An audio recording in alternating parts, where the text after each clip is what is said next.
Working to meet the needs of Lowndes County storm victims. That committee meeting this morning for the first time. Yeah, the long-term recovery group is focusing on housing.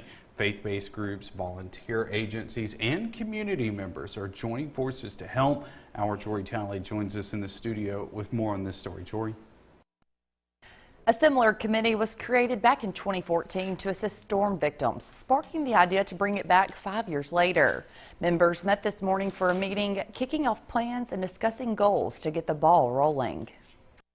Flooding in the February 23rd tornado impacted 273 homes and businesses across Lowndes County. A little over a month later, the scars of the storms are still seen across the area. Dozens of victims are also still trying to figure out where they will be living 6 months from now. That's what the Long-Term Recovery Committee is working to help change. This committee is going to help guide others for resources, for helping rebuild, all these kinds of things, but it takes a community to do that, and not just one individual and not a government agent. It takes the community. We're looking and recruiting for people that want to be a part of something that's going to be a long-term commitment. So this is not going to be one of those groups that you're going to be able to join and finish in a month and you're done with this. We're looking for a long-term commitment so that we can reach every member in the community that was affected if they need some unmet needs. Damage on a carport, shingles blown off of roofs of homes that don't have the insurance to get that completely taken care of. These are the types of unmet needs the committee wants to help meet. The unmet needs just kind of depends on the individual.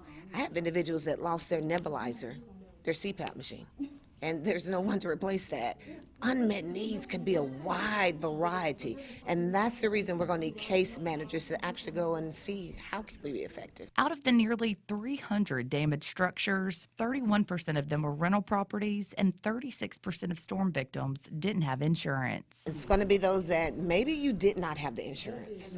I'm sorry, maybe I've heard that some insurance lapped in between and you just need the assistance, and you'd just be amazed at how many people were affected that did not have the insurance. Maybe they were renting. Tom McGillen is the minister of 55 Plus Ministries and Disaster Relief and Missions at Fairview Baptist Church. He's helped reach unmet needs for storm victims all over the country. Now, he says it's time for him to do that same thing at home. And working in storms in the past several years, as far away as Orange, Texas, Houston, Texas, and just recently down in Florida, you see the needs of the people, and some of them just aren't getting any help, and they need help, and they're willing to do their part to get help. And that's what I want to do, is just all about the people.